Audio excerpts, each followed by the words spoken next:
Dumating na po sa Netherlands ang mag-inang Hanilet Avancenia at Kitty Duterte para bisitahin si dating Pangulong Rodrigo Duterte. Mula sa The Hague, Netherlands, narito ang report ni Senior Correspondent Jovi Francisco.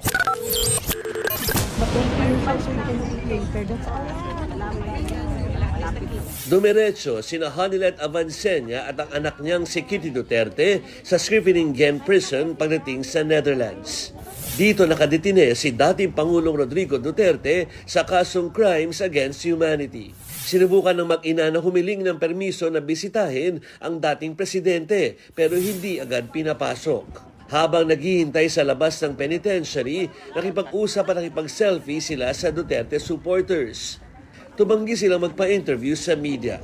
Kamakailan lang, sinabi ni Vice President Sara Duterte na ipapaubaya niya ang visiting schedule kina Hanilet at Kitty sa mismong araw ng kaarawan ng dating Pangulo. Habang nakipag-usap si Kitty sa mga supporters, nagsabi siya ng birthday wish para sa ama. Good health and unta kaon na gyud siya sa ilang pagkaon dira sa sulod, di na maginahigulon.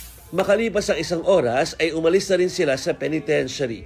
Maalalang nag-file ng petition si Kitty sa Korte Suprema para maibalik sa Pilipinas ang kanyang ama. I don't see any action from the Supreme Court of the Philippines affecting the physical custody of Duterte in the International Criminal Court, which is a separate court with separate jurisdiction. Could you imagine the Philippine Supreme Court ordering the ICC judges, hey, I want him back? Not even President Marcos can bring him home. Tiyempo ang dating ng mga miyembro ng pamilya Duterte sa The Hague sa pag-usad ng kaso ni Duterte sa International Criminal Court. Kakasumiti nga lang ng prosecution team ng halos 200 piraso ng ebidensya sa ICC. Ayon sa prosekusyon, may mga isusumiti pa silang dagdag na ebidensya.